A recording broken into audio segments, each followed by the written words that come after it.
بسم اللہ الرحمن الرحیم۔ ایم ایس نیوز HD5 کی ناظرین السلام علیکم۔ امید ہے کہ آپ لوگ سب خیریت سے ہوں گے۔ آج کے جو ہمارے ٹاپک ہے سندھ ہائی کورٹ کے جسٹس طارق محمود جہانگیری کی جو ڈگری کا معاملہ ہے اس کی تفصیلات بتائیں گے، اور دوسرا جو اہم موضوع جو آزاد کشمیر میں جوائنٹ عوام کمیٹی کے ایک رہنما نے بیان دیا اس پر پاکستانی قوم کا سخت رد عمل بتائیں گے کہ اس نے گھٹیا شخص نے کیا الفاظ استعمال کیے۔ اس گھٹیا شخص کو ہم شدید لفظ میں جواب دیں گے کہ اس گھٹیا کردار نے PTI پر عمران خان پر جو کیا اس کے الفاظ بتائیں گے۔ سب سے پہلے آپ لوگوں کو معلوم ہوگا کہ سندھ ہائی کورٹ کے جو پہلے آئینی جو بینچ ہے، جو عسکری ٹاؤٹ مریم زرداری بلاول بختیور اور ان کا جو جج ہے، اس نے طارق محمود جہانگیری کی درخواستیں اور طارق محمود جہانگیر صاحب کو اس پر بینچ اپنا جو وکیل بننے کی تھی تو اس کی مسترد کر دی اور درخواستیں خارج کر دیں۔ تو اس کے بعد جو ڈگری کا معاملہ ہے، وہ ڈگری آپ کو پتہ ہے کیسے کینسل کی گئی۔ جج صاحب پہلے ایڈیشنل بنا، ڈگری نہیں چیک کی گئی۔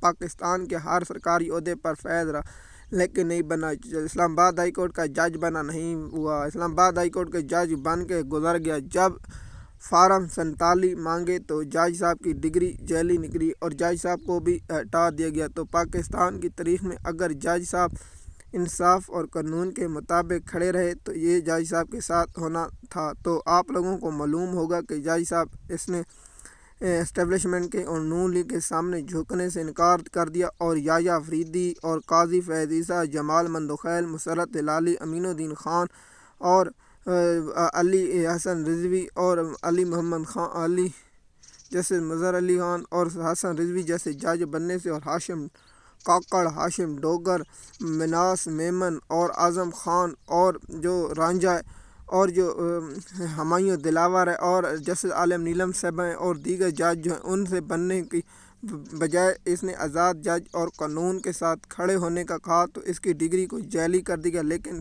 سندھ ہائی کورٹ کے 2 رکنی بینچ نے اسلام آباد ہائی کورٹ کے جج طارق محمود جہانگیری کی ڈگری کو منسوبی کا جو حکم نامہ تھا اسے بحال کر دیا گیا اور مزید کارروائی کرنے سے روک دیا گیا۔ اب یہ طارق محمود جہانگیری صاحب کی بہت بڑی فتح ہے جو اسلام آباد ہائی کورٹ کے جج ہیں۔ آپ دیکھیے، اس کو پہلے سپریم کورٹ سے ریلیف ملا جو امین الدین خان نہیں دینا چاہتے تھے، امین الدین خان صاحب نہیں دینا چاہتے۔ میں نے کہا تھا 2 جج جمال مندوخیل بھی سب نون لیگ کے ہیں، یہ انصاف نہیں، یہ مریم نواز کے وفادار ہیں، یہ بلاول بھٹو کے وفادار ہیں، یہ آئینی بینچ نہیں، یہ شیطانی بینچ ہے جس کا کام ہے نون لیگ کا تحفظ کرنا۔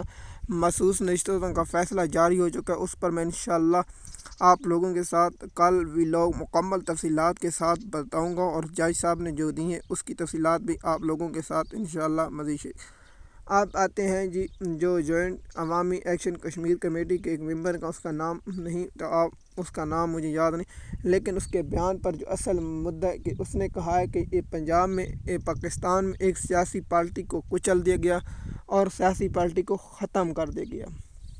اس کا اشارہ پاکستان تحریک انصاف اور عمران خان کی طرف تھا۔ میں اس جوائنٹ کمیٹی کے گھٹیا شخص کے کردار پر بات کرنا چاہتا ہوں کہ اگر PTI ختم ہو جاتی تو مجھے بتائیں کیا PTI کو پنجاب میں، اسلام آباد میں، راولپنڈی میں، کیا سندھ میں، کیا کشمیر میں، گلگت بلتستان میں، کوئٹہ میں جلسے کرنے کی اجازت ہے؟ جواب ہے نہیں۔ مجھے بتائیں کہ اگر PTI ختم ہو چکی ہے تو یہ بتائیں کہ عمران خان صاحب کو جیل سے نکالیں اور دوسری جیل میں عدالت میں کھلے عام پیش کریں تو کیوں نہیں کرتے؟ عمران خان کی ایک تصویر کا خوف، عمران خان کے ایک ایکسپر پوسٹ، عمران خان کے جو عوامی مقبولیت ہے پاکستان کی تاریخ میں سب سے زیادہ ہے، اور قائد اعظم محمد علی جناح کے بعد پاکستان میں سب سے زیادہ پسند کیے جانے والے عمران خان ہیں۔ PTI کا وجود ہے، عمران خان کے ووٹ بدلنے میں 3 دن لگے۔ اگر عمران خان کی مقبولیت میں پاکستان کی تاریخ میں سب سے زیادہ لوگ PTI کو چھوڑ کے گئے، PTI میں سب کی، اور اس کے بعد مخصوص نشستیں چھین لی گئی۔ اب بھی پاکستان کی سب سے بڑی پارٹی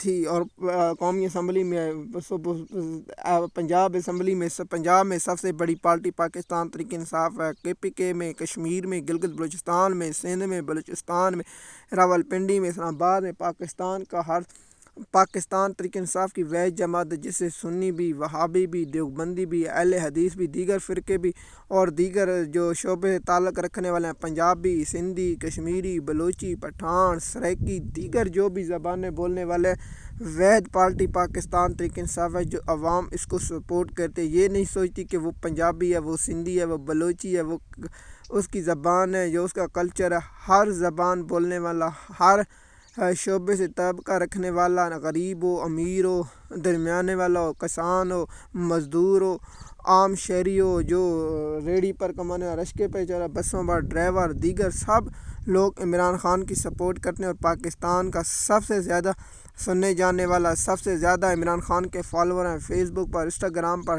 ٹویٹر پر، تھریڈ پر، سب جگہوں پر عمران خان صاحب کی فالوور. عمران خان صاحب کا نام ہی کافی ہے. اگر پوری آپ جوائنٹ کمیشن ایک کہیں کہ ہم کشمیر میں اجازت دیں آپ اور عمران خان کا جلسہ رکھ دیں تو عوام عمران خان صاحب کے جلسے میں زیادہ ہوگی.